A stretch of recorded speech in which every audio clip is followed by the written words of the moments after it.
¿Qué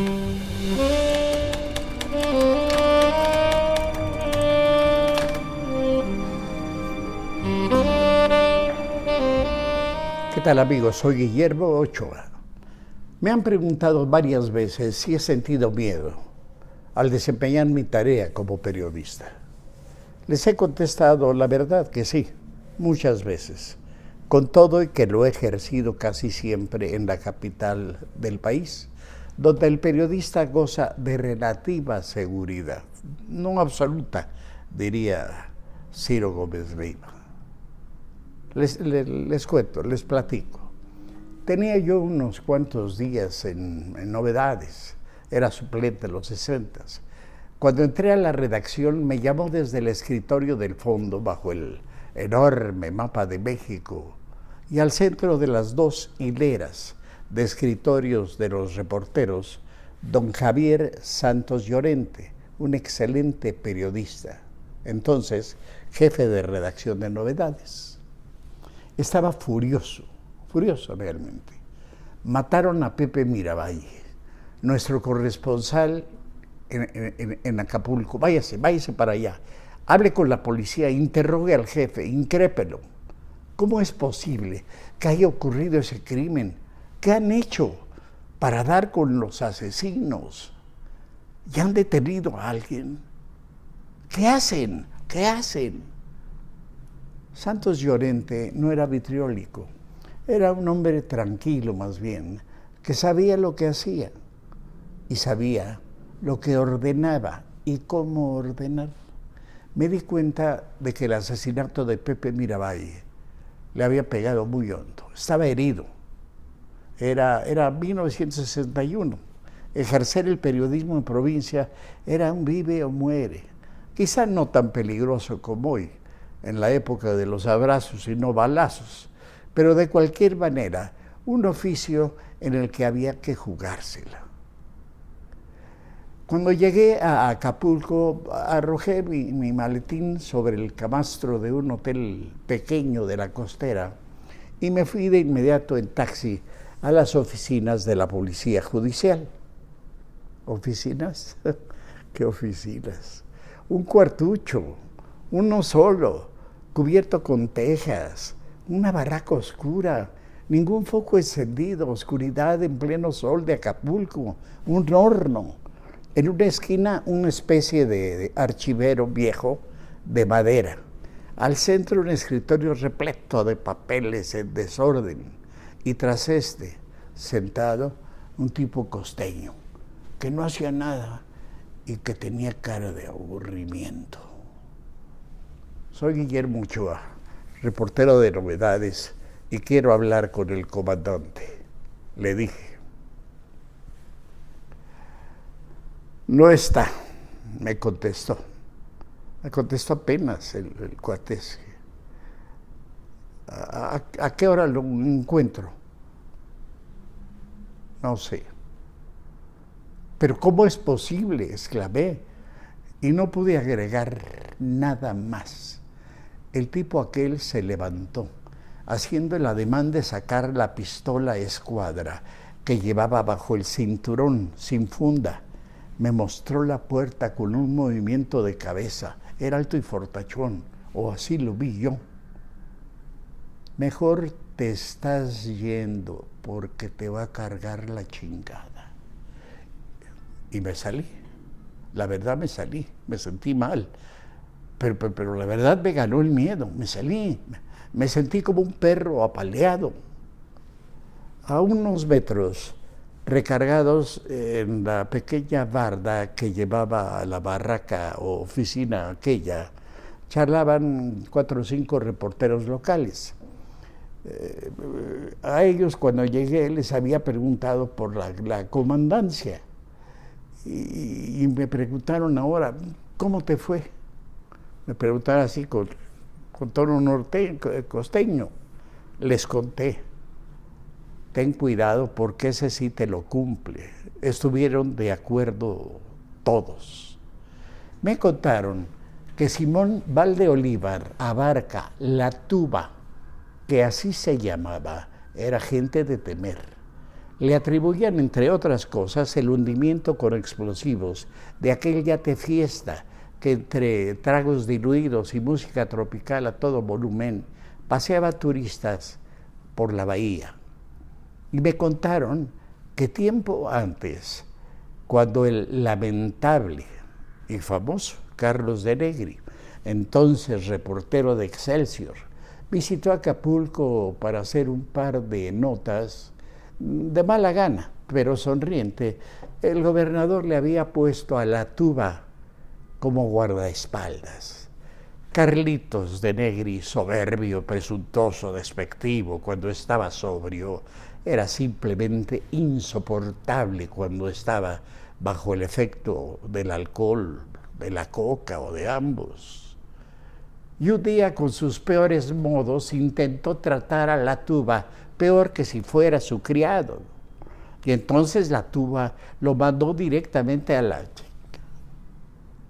Contaría después la tuba que él pensó que lo iban a correr, pero no pasó nada. Cuando el asesinato de Pepe Miravalle, pasé 4 días de pesadilla en Acapulco, escondido. No podía reportear. Me cambiaba cada día de hotel. Sí, andaba, la verdad, muerto de miedo. Con información que tenían Enrique Díaz Clavel de Excelsior y otros reporteros locales, me ayudaron mucho. Me daban información que yo mandaba novedades como si fuera reporteada por mí, la verdad. Por fin, al 4.º día, me ordenaron que volviera a la redacción en la capital. Que yo sepa, nunca se supo quién mató a Pepe Miravalles.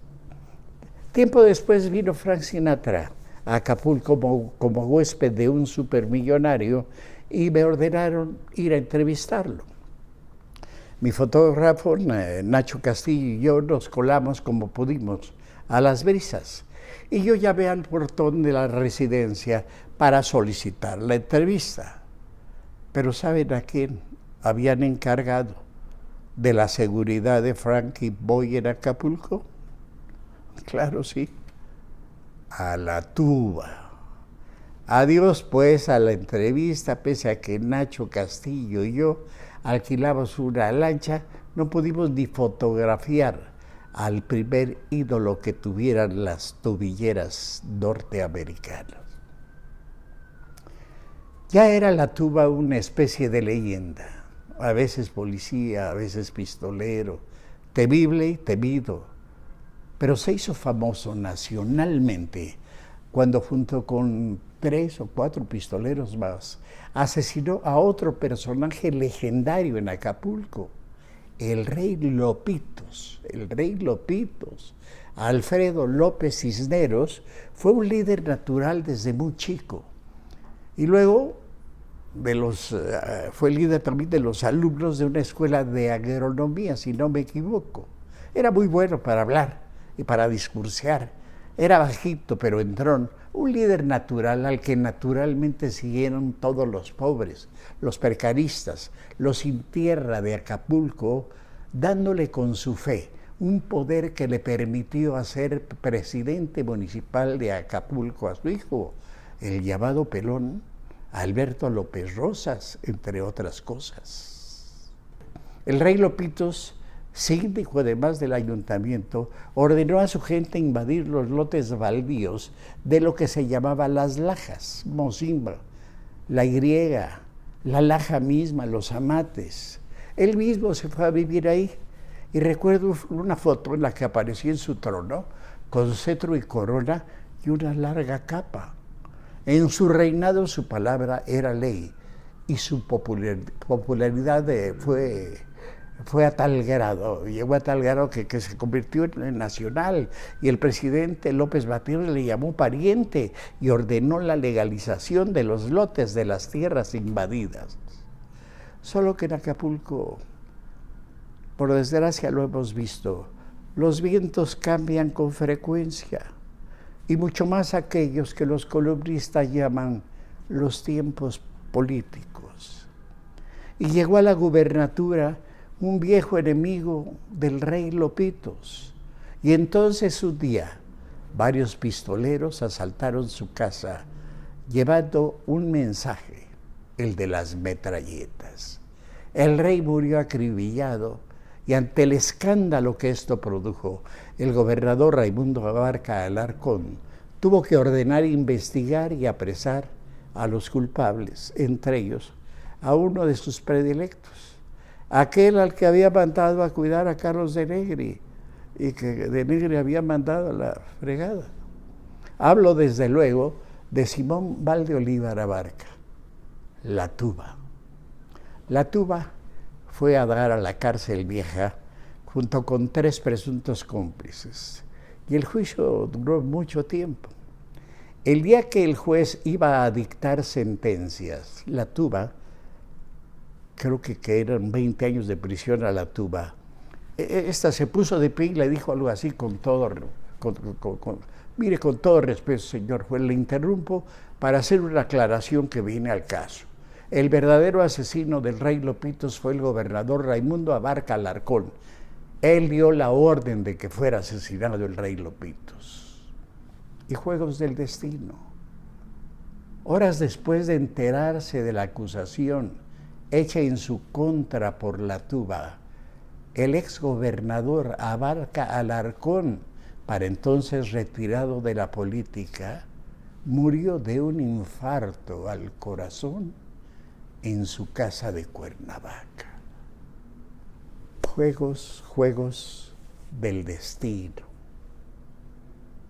El robo a mi casa, el vuelo en avioneta sobre un volcán de Colima en furiosa erupción, la vez que descubrí las grutas de Coatepec, la búsqueda y encuentro con unos campesinos que supuestamente habían encontrado un tesoro en monedas de oro cerca de Cuautla, Morelos. Son hechos auténticos de mi miedo que les contaré con detalle en la próxima entrega de mi libreta